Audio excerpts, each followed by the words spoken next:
बिस्मिल्लाहिर्रहमानिर्रहीम। My dear students, हम biology part 1 का चैप्टर 1 स्टडी कर रहे हैं और उसमें हम एक बहुत इंपॉर्टेंट टॉपिक स्टडी कर रहे हैं जिसका नाम है बायोलॉजिकल मेथड।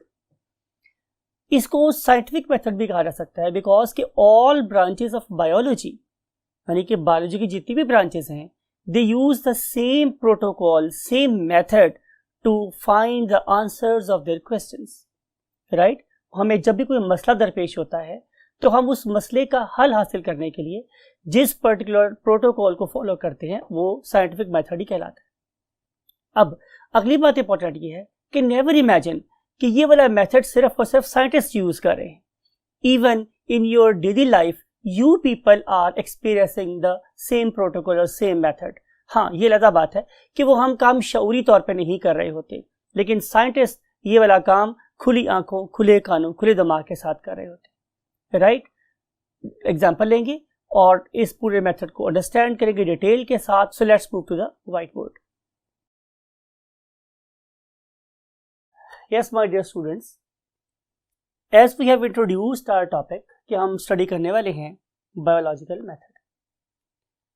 और हमारा बायोलॉजिकल मेथड कब स्टार्ट होता है? Definitely we come to know that we are going to face a scientific problem।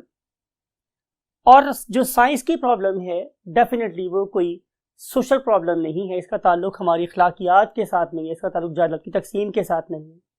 इसका ताल्लुक अगर है तो वो एक ही है कि हम किसी न किसी तरीके से इंसानियत का भला चाह रहे हैं। हम हर वो प्रॉब्लम सॉल्व करेंगे जिससे हमारी इंसानियत मुश्किल में आ सकती है और हम उसके फैसिलिटेटर बन सकते हैं, राइट। क्या मेथड यूज करेंगे हम? बायोलॉजिकल मेथड और साइंटिफिक मेथड। अब साइंटिफिक प्रॉब्लम में हम यूज करते हैं किसको? क्वेश्चंस को। वो क्वेश्चन ही बेसिकली हमारे पास क्या होती है? प्रॉब्लम होती है। मिसाल के तौर पे कि कोई शख्स बीमार क्यों हो गया, या प्रॉब्लम ये आ सकती है हमारे पास स्टूडेंट्स कि आमतौर पे जब मैं खाना खा रहा हूं तो मुझे किसी किस्म की कोई वॉमिट नहीं हो रही, लेकिन ऐसा क्या हुआ मेरी बॉडी के साथ कि वही खाना मैंने आज भी खाया है, लेकिन I am feeling some sort of nausea और आई एम वॉमिटिंग। मुझे क्यों मेरा दिल मतला रहा है, मुझे क्या क्यों ना शुरू हो गई, राइट।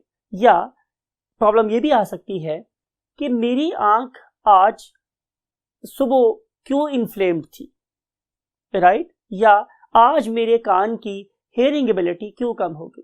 तो ये सारी की सारी प्रॉब्लम जिसका ताल्लुक इंसान के साथ है, राइट। तो उन पर्टिकुलर प्रॉब्लम्स को हम क्या बोलते हैं? Scientific problems. अब साइंस के लोग करते क्या हैं? साइंस के लोगों के सामने जब भी कोई प्रॉब्लम आता है तो वो सबसे पहले ऑब्जर्वेशंस करते हैं। लेकिन याद रखने वाली बात स्टूडेंट्स ये है कि ये वाली ऑब्जर्वेशन निगाहे बीना से की गई हो। मिसाल के तौर पे अगर आप लोग एक बहुत अच्छा बैट्समैन बनना चाहते हैं तो आप लोग मेसी का मैच नहीं देखेंगे, राइट। या अगर आप बहुत अच्छा फुटबॉलर बनना चाहते हैं तो आप इमरान खान की बॉलिंग चेक नहीं करने बैठ जाएंगे। यानी कि हम हमेशा ऑब्जर्वेशन वो करेंगे जो कि रेलेवेंट होंगी, राइट। तो observation are basically relevant to the problem, right. अगर मैंने अच्छा बैट्समैन बनना है मैं इंजमाम की बैटिंग देखूंगा। बात समझ आ रही है आप लोगों को? तो इन ऑब्जर्वेशंस हमेशा कैसी होती है? रेलेवेंट होती है। अब अगली बात पे चलते हैं। जब मैं ऑब्जर्वेशंस करूंगा तो बेसिकली मैं उन ऑब्जर्वेशंस को क्या नाम दूंगा? डेटा। और जो डेटा है स्टूडेंट्स उसकी दो टाइप्स होती है। One of them is called as qualitative data and other one is called as quantitative data. For example, आज की इस प्रॉब्लम में मैं जिस प्रॉब्लम को आप लोगों के साथ लेके चलूंगा उसका नाम है मलेरिया, राइट। अब पहले हम समझते हैं कि मलेरिया क्या था। मलेरिया स्टार्ट में ये समझा जाता था कि जिस इलाके की हवा खराब हो जाती है, mala means bad and aria means air, कि जिस इलाके की हवा खराब हो जाती है उस इलाके के लोगों को मलेरिया होना शुरू हो जाता है। तो हमने नाम दिया इसको क्या? मलेरिया। बात याद रखें, ये बहुत प्रिमिटिव बात है। उस वक्त के लोग यही समझते थे कि अगर हवा खराब हो जाएगी तो क्या हो जाएगा? हमें मलेरिया हो जाएगा। साइंटिस्ट का एक ग्रुप गया उस पर्टिकुलर एरिया में, तो उन्होंने क्या ऑब्जर्व किया कि जिस इलाके में तालाब ज़्यादा थे वहाँ मलेरिया ज़्यादा था, और जिस इलाके में तालाब कम थे वहाँ पे मलेरिया कम था। अब मैं क्या कंपेयर कर रहा हूँ? मैं तालाबों की मिकदार को कंपेयर कर रहा हूँ, तालाबों की तादाद को कंपेयर कर रहा हूँ दो डिफरेंट टेरिटरीज में। तो मैं स्टडी कर रहा हूँ क्या?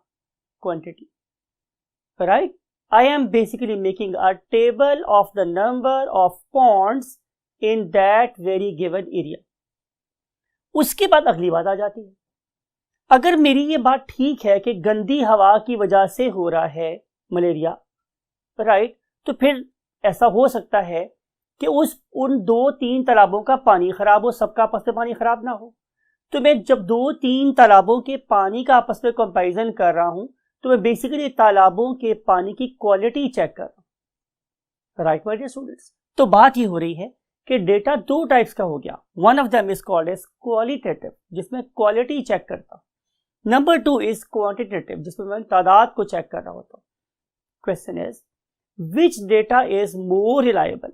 तो in the terms of statistics हम क्वांटिटेटिव डेटा को ज्यादा रिलायबल समझते हैं as compare to qualitative data, because एक क्वांटिटी में आपको एक गिवन आपको एक नंबर है, उसकी रेंज मिल जाती है। अगली बात यह है कि जब साइंटिस्ट ऑब्जर्व कर लेते हैं डेटा को, कलेक्ट कर लेते हैं डेटा को, तो अगली स्टेप आ जाता है हमारे पास मेकिंग ऑफ एन हाइपोथेसिस। अब ये बहुत ही इंपॉर्टेंट टर्निंग पॉइंट है हमारे इस बायोलॉजिकल मेथड का। आए हम इसको यहां लिखते हैं। What is the second step? Second step is hypothesis. Hypothesis को आम जुबान में हम लोग क्या बोलते हैं? मफरूजा। अब मफरूजा क्या होता है स्टूडेंट्स? एक फर्ज की हुई बात, राइट? हाइपोथेसिस भी मैंने एक फर्ज की हुई बात है। लेकिन अगेन आप एक बात याद रखिएगा स्टूडेंट्स कि hypothesis is a logical statement. ये बात बहुत इंपॉर्टेंट है कि ये एक लॉजिकल स्टेटमेंट होती है, या अगर हम इसे किसी और सेंस में बोलना चाहें तो हम इसे बोलते हैं कि it is an educated guess. ये तो एक एजुकेटेड गेस होता है, अंदाजा होता है। याद रखने वाली बात यह है स्टूडेंट्स कि चूंकि ये एक फर्ज की गई बात है तो ये गलत भी हो सकती है और सही भी हो सकती है, राइट? तो बात ही हुई हमारे पास, अगला स्टेप है हमारे पास क्या? हाइपोथेसिस बनाने का। पहले हम ये देखते हैं कि हाइपोथेसिस बनाने के कितने वेज हैं, वेज टू मेक हाइपोथेसिस।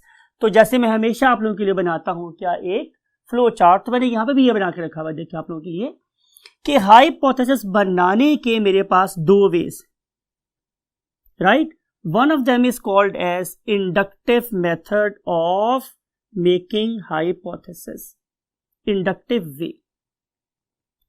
इस पर्टिकुलर तरीके में हम कहां से कहां मूव करेंगे? Specific to general. इसका क्या मतलब है? मिसाल के तौर पे मैंने एक ऑर्गेनिज्म को देखा कि वो बीमार है। जब मैंने उसके खून के स्पेसिमेंस लिए और मैंने टेस्ट किया तो मुझे पता चला कि there is an abnormality in its blood. फिर मैंने एक और ऑर्गेनिज्म को स्टडी किया तो मैंने ये देखा कि yes, I am finding some sort of abnormal creatures in his blood. For example, मैंने एक पर्सन को देखा कि वो वॉमिट कर रहा है, तो मैंने उसके स्टमक में से सैंपल लिया and I found abnormal form of life in its, you can say gastric juice. तो मैं ये अपने 3 तरह के एक्सपीरियंस के बाद ये कह सकता हूं कि definitely there is some living form associated with the disease, यानी कि there is a pathogen that is associated with the disease. अब फॉर एग्जाम्पल मेरे पास 2-3 एक्सपीरियंसेस हो चुके हैं। अब मेरे पास एक और पेशेंट आता है जिसके सिम्टम उन पहले वाले तीनों पेशेंट से नहीं मिल रहे, लेकिन वो बीमार है। तो आई कैन गेस, वो गैस ये हो सकता है कि शायद ये वाला पर्सन भी किसी पैथोजेनिक डिसऑर्डर का शिकार है, मीन इसके अंदर भी कोई ना कोई पैथोजन पाया जा रहा है। तो having done very first experiment, I have got some experience. This experience was you can say reinforced by the same finding second time, reinforced by the same finding but third time. And now I am pretty confident that whenever a patient will come to me, I should try to associate a pathogen with the disorder. तो अब मैंने अपने specific experience से किसी general चीज की तरफ move किया कि अब जब भी कोई पेशेंट मेरे पास आएगा, मैं कहूंगा कि भाई तुम सबसे पहले अपना ब्लड टेस्ट करवा के आओ, यूरिन टेस्ट करवा के आओ, या अपना स्टमक का सोल्यूशन टेस्ट करवा के आओ, अपना फीकल मैटर टेस्ट करवा के आओ कि तुम बीमार क्यों हो, राइट। तो ये जो मेथड था, it was basically inductive method, कि जब मैंने अपने स्पेसिफिक एक्सपीरियंस को किसी जनरलिटी पे अप्लाई कर लिया। आप लोगों की बुक में इसके लिए क्या एग्जांपल गिवन है कि फॉर एग्जांपल मेरे पास एक ऑर्गेनिज्म आया, राइट। उस ऑर्गेनिज्म की जब मैंने मॉर्फोलॉजी स्टडी की तो मुझे पता चला कि इसके ऊपर फेदर्स हैं, इसके ऊपर विंग्स हैं। तो मैंने क्या बोला, मैंने ये बोला first time I am talking कि मैंने फर्स्ट टाइम उस परों वाले ऑर्गेनिज्म को नाम दे दिया परिंदा और बर्ड, राइट। फिर मैंने क्या किया, मैंने रिसर्च आगे चली तो मेरे पास एक ऑर्गेनिज्म वैसा ही दोबारा आ गया। मैंने कहा मैंने क्या कहा था कि ये वाला ऑर्गेनिज्म जिसके पास फेदर्स है वो बर्ड है। अब क्या होगा, जब मैं third time, fourth time, fifth time इसी पर्टिकुलर एक्सपीरियंस से गुजरूंगा, तो जब भी मुझे कोई परों वाला ऑर्गेनिज्म नजर आएगा तो मैं फौरन कह दूंगा ये परिंदा है। तो मैं अपने स्पेसिफिक एक्सपीरियंस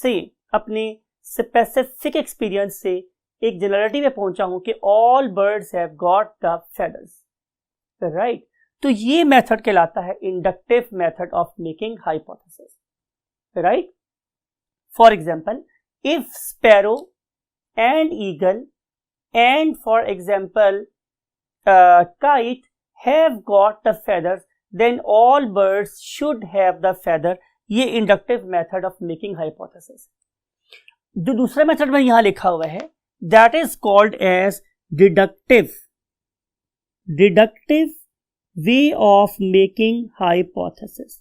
अब हम ने पहले से कुछ चीज डिड्यूस करके बैठे हुए, राइट। हमने पहले से कुछ चीज अखज कर ली है।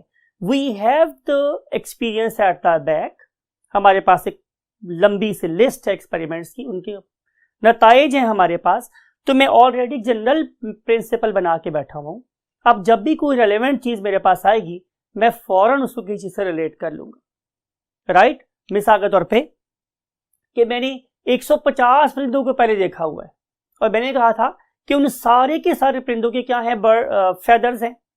तो अब फॉर एग्जांपल मेरे पास कोई नई स्पीशीज आएगी और मैं जो ही उसके पर देखूंगा तो मैं फौरी तौर पे क्या कह दूंगा, yes it is a bird, right. तो अब मैंने कहां मूव किया है, जनरल टू स्पेसिफिक, यानी कि हम यहां पे लिखते हैं in case of deductive hypothesis we move from general observations and apply it to this very specific question or problem. While in case of inductive method, we carry out some experimentation on the very specific organism twice and thrice, and then we make a general perception or finding. तो हम इसे क्या बोलेंगे, inductive way of hypothesis। अब अगला point बहुत important है my dear students, वो ये कि हम हाइपोथेसिस लिखते कैसे हैं। इट इज इंपॉर्टेंट कि हाउ टू मेक हाइपोथेसिस और how to write a statement of hypothesis. हम कैसे पहचानेंगे या हम कैसे बनाएंगे, कैसे लिखेंगे किसको, स्टेटमेंट ऑफ हाइपोथेसिस। तो उसका आंसर ये स्टूडेंट्स की नंबर 1 बात कि ये बड़ी ही लॉजिकल स्टेटमेंट होगी। हमने अपनी पूरी अक्ल सलीम को इस्तेमाल किया होगा to address this problem, right. अगर आपके पास लॉजिकल गेट्स ओपन नहीं है तो आप कभी भी एक अच्छा हाइपोथेसिस नहीं बना सकते। फिर दूसरी बात ये है कि hypothesis is based on what, observations. अगर आपकी ऑब्जर्वेशंस ही गलत हैं तो आप कभी सही हाइपोथेसिस नहीं बना सकते, राइट। उसके बाद हम चलते हैं स्टूडेंट्स नंबर 3 पर, और नंबर 3 पे बात यह है कि it is basically a statement. ये तो बेसिकली एक स्टेटमेंट होती है। सवाल ये है कि अगर ये स्टेटमेंट है तो फिर हमें इस काबिल होना चाहिए कि हम उस स्टेटमेंट को देखते ही ये बात पहचान लें कि ये हाइपोथेटिकल स्टेटमेंट होनी चाहिए, राइट। जैसे हमने पहले जिक्र किया है कि ये तो एक मफरूजा है, राइट। तो मफरूजा की स्टेटमेंट को हम कैसे पहचानेंगे? तो आंसर इज कि this particular statement always bear a word may और माइट, मे बी, चलिए बी भी लगा लेते हैं, मे बी और might be in the center of the statement. For example, Plasmodium may be the cause of malaria.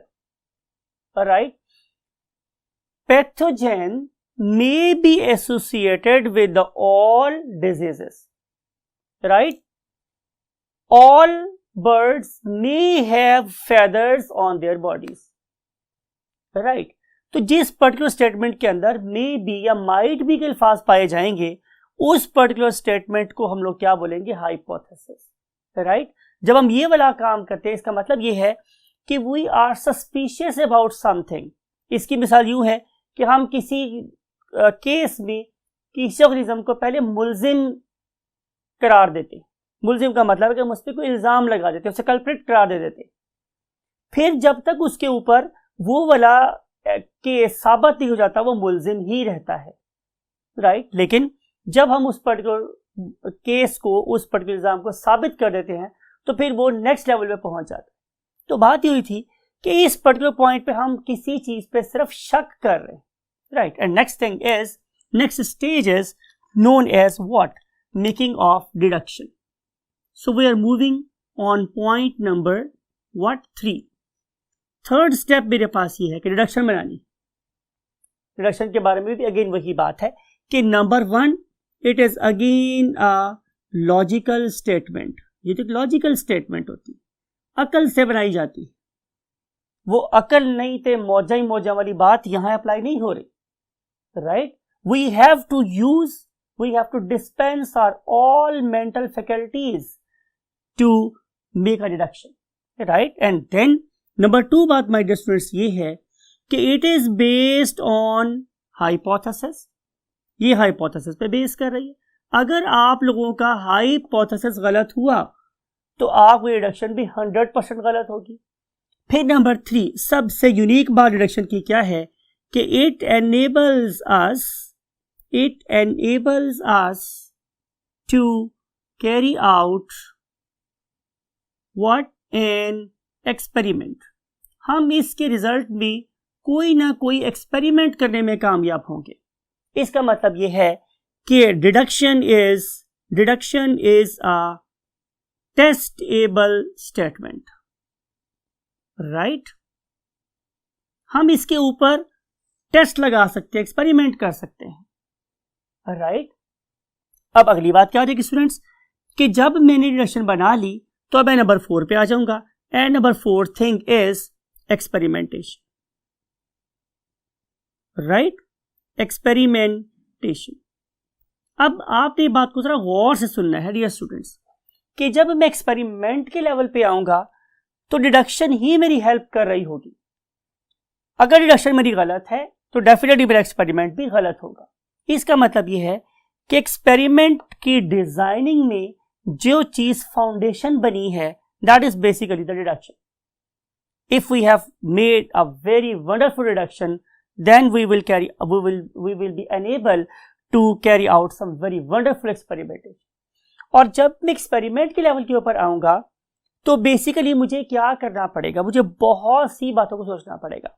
मिसाल के तौर पे एक्सपेरिमेंट करते हुए हमें एक चीज का ख्याल रखना पड़ता है, उसको हम लोग बोलते हैं क्या? कंट्रोल। और एक को मैं बोलता हूं एक्सपेरिमेंट, राइट। फॉर एग्जाम्पल कि अगर मैं मलेरिया के ऊपर ही काम कर रहा हूं और मैंने स्टेटमेंट यहां पे दी थी कि Plasmodium may be the cause of malaria, तो मैं डिडक्शन को मैंने क्या बताया था आप लोगों को कि डिडक्शन को मैं टेस्टेबल हाइपोथेसिस कैसे बना सकता हूं? Definitely with a statement. वो स्टेटमेंट क्या? वो यहां लिख रहा हूं। नंबर 1 स्टेटमेंट क्या स्टूडेंट कि if Plasmodium is the cause of malaria is the cause of malaria, so then it should be present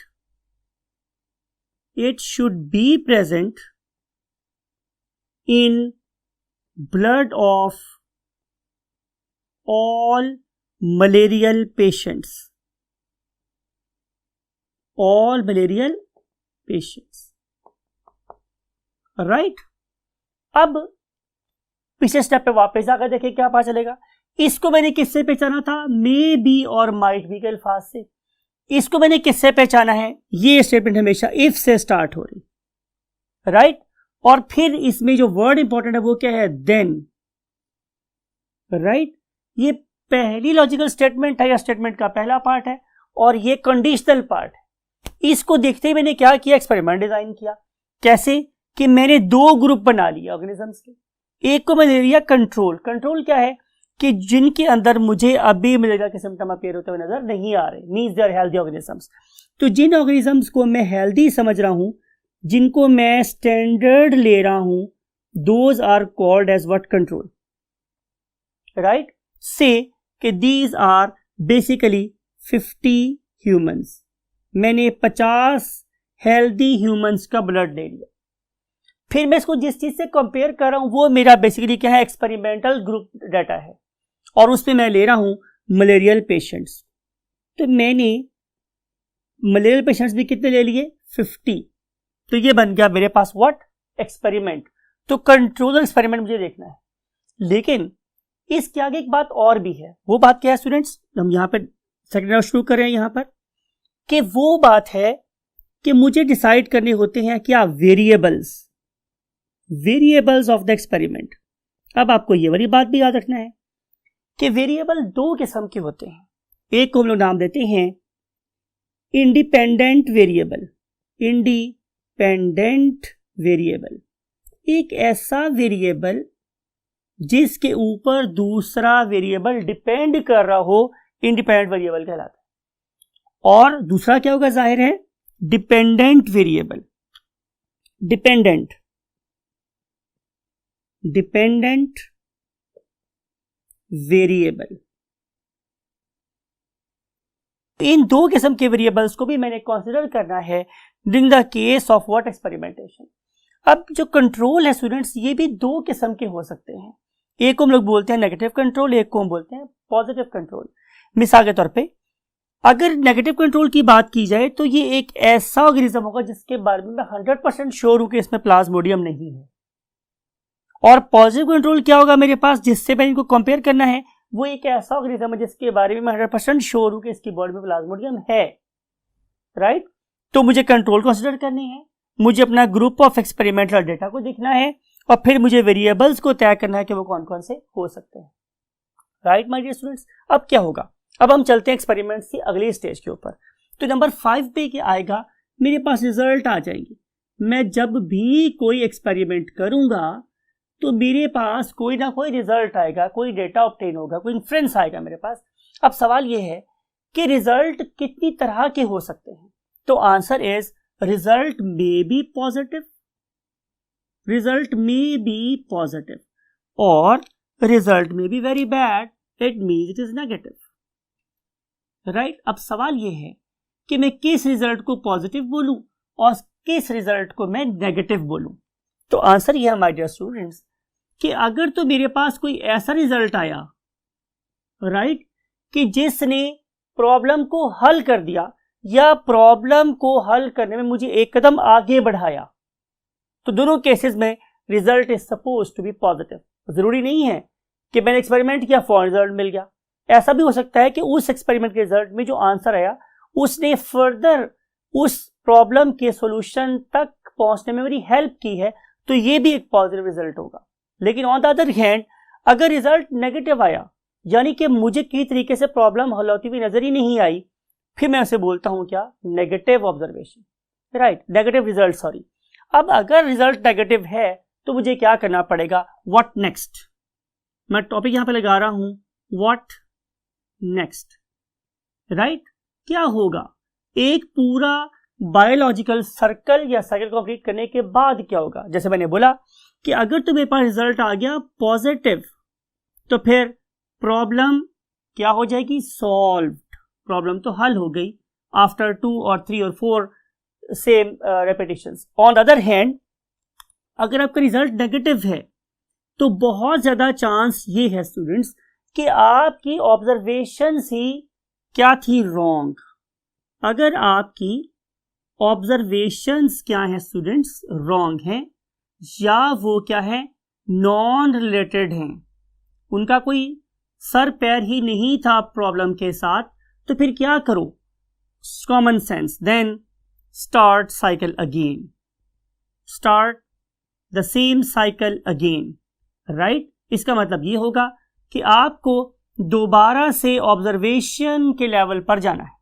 आप दोबारा से ऑब्जर्वेशन पे जाएंगे, आप अपने अक्ले सलीम को पूरे तरीके से सही इस्तेमाल करेंगे और आप लोग क्या बनाएंगे, ज़ाहिर है हाइपोथेसिस।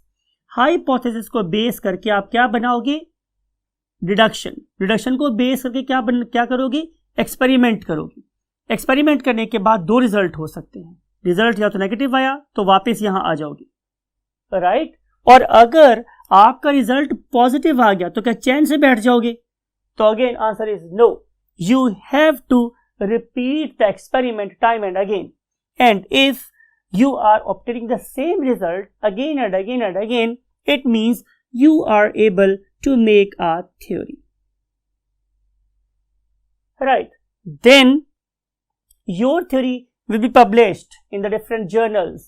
अगर आपकी थ्योरी ओपन हो गई है तो फिर सिर्फ आप ही टेस्ट करने वाले नहीं है, दुनिया में आपकी थ्योरी को टेस्ट करने के लिए हजारों लाखों साइंटिस्ट प्रेजेंट हैं।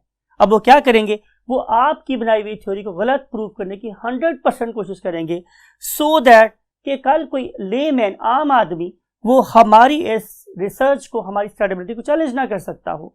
तो फिर क्या करेंगे हम लोग, अगर थ्योरी भी सही साबित हो गई तो हम जिस पॉइंट पे पहुंच जाएंगे, जिस मेराज पे पहुंच जाएंगे, उसे हम बोलते हैं व्हाट, द लॉ, राइट। तो ये है स्टूडेंट हमारा साइंटिफिक मेथड। अब हम करने के वाले हमारे डियर स्टूडेंट्स कि हम एक एग्जांपल लेंगे और एग्जांपल के थ्रू हम इन सारी चीजों को एक्सपीरियंस करके देखेंगे as soon as possible. So let's move to the again very first part. Problem ये थी कि हमारे इलाके में मलेरिया बहुत ज्यादा फैल रहा था। मैंने किया क्या कि मैंने सबसे पहले ऑब्जर्वेशंस की, मैंने देखा कि जिस इलाके में पॉन्ड ज्यादा है वहां मलेरिया ज्यादा है। What is hypothesis, there may be something associated with the pond, ये बन गया हाइपोथेसिस। यू नो कि मैंने बोला था कि हम हाइपोथेसिस को पहचानेंगे मे बी के लफ्ज से। अब क्या करेंगे हम लोग, डिडक्शन बात कर रहे हैं। If there is something associated with the pond then draining ponds malarial intensity should be reduced. और साइंटिस्ट लोगों ने ऐसा किया स्टूडेंट्स, उन्होंने बहुत से इलाकों में जो तालाब थे इनको मिट्टी से भर दिया, राइट। अब सवाल ये था कि अगर एक्सपेरिमेंट किया गया क्या कि उसको मिट्टी से भर दिया गया, तो रिजल्ट क्या निकला, रिजल्ट निकला कि यस उस पर्टिकुलर एरिया में बहुत सिग्निफिकेंटली रिड्यूस हो गया मलेरिया, तो रिजल्ट वाज पॉजिटिव। लेकिन क्या अगर उस इलाके में पीने का पानी ही नहीं बचेगा तो क्या लोग बचेंगे, तो आंसर इज नो। तो फिर क्या कहना चाहिए था कि इसका कोई और हल, कोई और एक वे सोचा जाए। तो फिर क्या देखा गया कि भाई ये तो बात तय हो गई, ये बात तो तय हो गई कि मलेरिया का और पॉन्ड का कोई ताल्लुक है। तो क्या करो scientist, go again and make new observations. अब उन्होंने क्या ऑब्जर्वेशन की, उन्होंने ये देखा कि शायद इसके पानी में कुछ है। ओके, ऑब्जर्वेशन थी कि there may be something in the water. उन्होंने क्या किया, हाइपोथेसिस बनाया, there may be something in the water. Again deduction क्या बनाई कि if there is something in the water then drinking the water person should get malaria. बात समझ आई आपको। एक्सपेरिमेंट क्या करो, वॉलंटियर की टीम साथ लेके जाओ, उसके दो ग्रुप बना लो, आधे लोगों को क्या पिला दो, पानी, आधे लोगों को पानी ना पिलाओ। अब रिजल्ट क्या हुआ, किसी को मलेरिया नहीं हुआ। रिजल्ट इज पॉजिटिव और negative, sure you will see कि रिजल्ट इज अगेन नेगेटिव। इसका मतलब ये है कि कहीं ना कहीं यहां पे प्रॉब्लम, गो देयर अगेन, फिर उसी पॉन्ड के इलाके में जाओ और दोबारा जाके ऑब्जर्वेशन करो कि डेफिनेटली पॉन्ड के वाटर में कुछ नहीं है। लेकिन कोई ऐसी चीज जरूर है जिसका ताल्लुक इंसान और पॉन्ड के वाटर के साथ। अब उन्होंने क्या देखा स्टूडेंट्स, उन्होंने ऑब्जर्वेशन ये की कि लिखता है बुक वाला कि they found a tiny bird flying here and there on the water. उस जमाने के लोगों को मच्छर के इंसेक्ट होने के बारे में नहीं पता था, तो स्टेटमेंट क्या लिखी कि there was a tiny bird flying here and there. अब उन्होंने क्या किया, उन्होंने इस ऑर्गेनिज्म को नाम दे दिया कि ये मॉस्किटो। उन्होंने कहा कि शायद ये जो मॉस्किटो है ये हो सकता है कॉजेटिव एजेंट ऑफ मलेरिया हो। राइट, उन्होंने क्या किया, हाइपोथेसिस कि this particular mosquito may be the cause of malaria. अब वो क्या बना रहे हैं, डिडक्शन क्या बनाएंगे कि if mosquito is the cause of malaria then biting a healthy person he और शी शुड गेट इल। अब उस जमाने में कहते हैं कि दूसरी जंग अजीम में उतने लोग गोला बारूद से नहीं मरे थे जितने मलेरिया से मर गए। उस जमाने में वॉलंटियर ढूंढना आसान बात नहीं थी, लेकिन उस जमाने में भी बहुत अजीम लोग प्रेजेंट थे। उन्होंने क्या किया, उन्होंने मॉस्किटो से उस एक हेल्दी पर्सन को बाइट करवाया। ये क्या था, एक्सपेरिमेंट। अब उन्होंने किया क्या कि उन्होंने 25 लोगों को बाइट करवाया मॉस्किटो से और 25 लोगों को मॉस्किटो से बाइट नहीं करवाया। इसका क्या मतलब है, इसकी मदद से मैंने एक्सपेरिमेंट को डिजाइन कर लिया। राइट, डिजाइन करने के बाद रिजल्ट निकला कि जिन लोगों को हम लोगों ने मॉस्किटो से बाइट करवाया था उनमें से अक्सरियत क्या हो गई, बीमार हो गई, और जो बाकी लोग थे जो नॉर्मल थे उनमें से अक्सरियत बीमार नहीं हुई। तो इसका मतलब ये हुआ कि एक साइंटिस्ट बार बार एक प्रोसेस से गुजरते हैं, उस प्रोसेस को क्या बोलते हैं, बायोलॉजिकल मेथड। और उसमें काम यही होता है कि हम बार बार ऑब्जर्वेशंस करते हैं, बार बार हाइपोथेसिस बनाते हैं, इंडक्टिव वे से डिडक्टिव वे से, फिर एक रिडक्शन बनाते हैं। रिडक्शन हमेशा हेल्प करती है उनको एक्सपेरिमेंट डिजाइन करने में, वो एक्सपेरिमेंट डिजाइन करते हैं। एक्सपेरिमेंट डिजाइन करते हुए वो कंट्रोल और एक्सपेरिमेंट और वेरिएबल्स को जरूर माइंड में रखते हैं और उसके बाद कोई रिजल्ट निकालते हैं। रिजल्ट पॉजिटिव हो गया तो वही बात है, थ्योरी लॉ बन गया, और अगर नेगेटिव निकला तो फिर दोबारा हम इसी कोल्लू के गिर्द घूमते रहते हैं। So this is how basically we are carrying out what biological method of carrying out some sort of research. So I hope कि when you will be on the same position कि आप लोग इस दुनिया में रहते हुए कोई एक्सपेरिमेंट कर सकते हो, इस इंसानियत के कभी काम आ सकते हो, तो आप इसी प्रोसेस को, इसी प्रोटोकॉल को, इसी प्रोसीजर को फॉलो करोगे and one day I hope कि आप में से किसी का नाम भी किसी लॉ या थ्योरी के साथ जरूर रहा होगा। Take very good care of yourself and your great parents. अपने इर्द गिर्द लोगों में आसानियां बांटिए और खुश रहिए।